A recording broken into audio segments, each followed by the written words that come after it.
Hey there, and welcome to this week's edition of Gameball. We're here in the Guinness Brewery in Dublin, where me and some of my camogie friends, Galway's Aisling Connolly and Dublin's Ciara Lucy, are going to take you on a right shower in a new indoor hurling game that they are calling Guinness Hurling Cubed.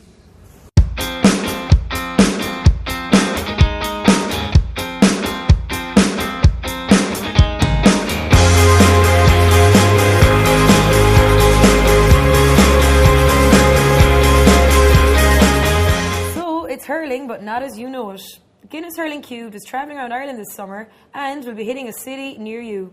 The rules are simple. 3 players, 3 minutes. A player must be in the opposition's half to score. No catching, no pushing, no shoving.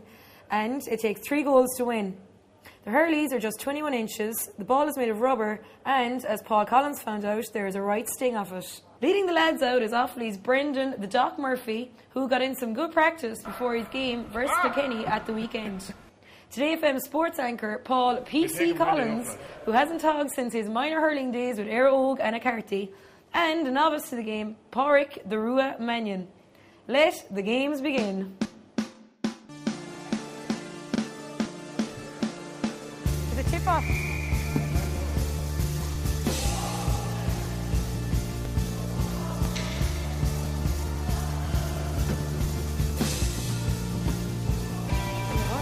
It's like do-do-do-do-do-do. You're gonna get sick.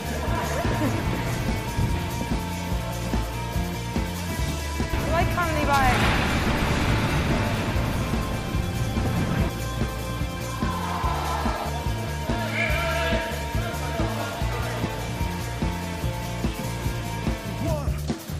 What direction are you gonna take?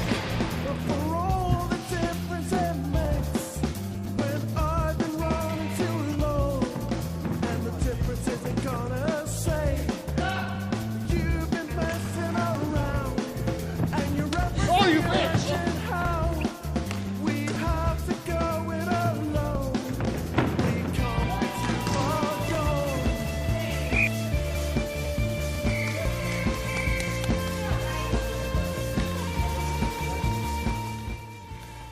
Some crack there, lads. I think we'll give the boys a bit of a lesson in hurling.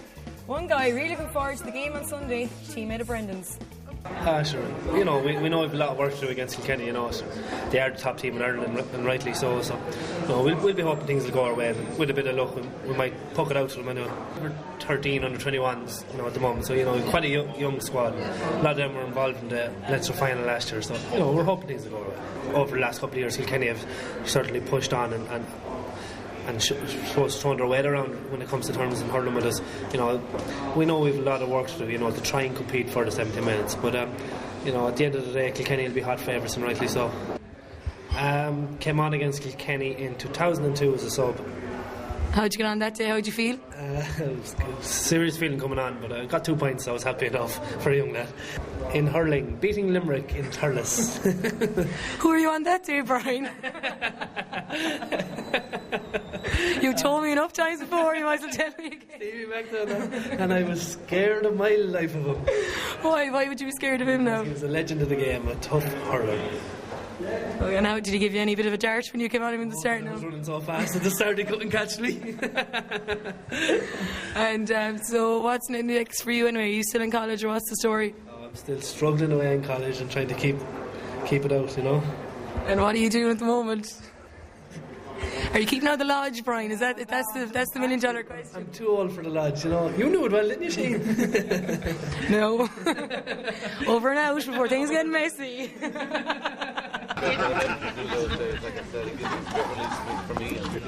United had another good season there, looking back. What did you make of it? Yeah, they've been fantastic. I think they thoroughly deserve the 2 trophies they won. I think they were the most consistent and one of the best footballing teams in the league. I think second only to Arsenal probably, who just faltered towards the end. But no, absolutely fantastic, entertaining along the way as well. So I just hope Ronaldo stays, and a couple of extra additions this summer should see him back up there again next season. It'll be a shame if he goes. I understand where he's coming from. I understand where United are coming from. These opportunities don't come along every year in your career, and your career is short. So sometimes you have to take these things by by the throat and run with them. So I can understand where he's coming from, but it would be a shame for him to see him leave. I mean, Man U are the biggest club and obviously the most successful in Europe at the moment, so why would he want to leave?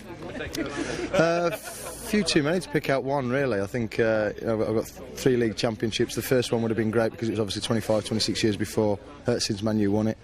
The Cup Winners' Cup, the first year British teams were allowed back into Europe and we beat Barcelona. My first England cap. So there's quite a few. I had a great time at it. So You had a good life at it anyway. I tried my very best. Yeah. Very good. Okay, thanks a million, Lee. Thank you very much. Thank you. Cheers.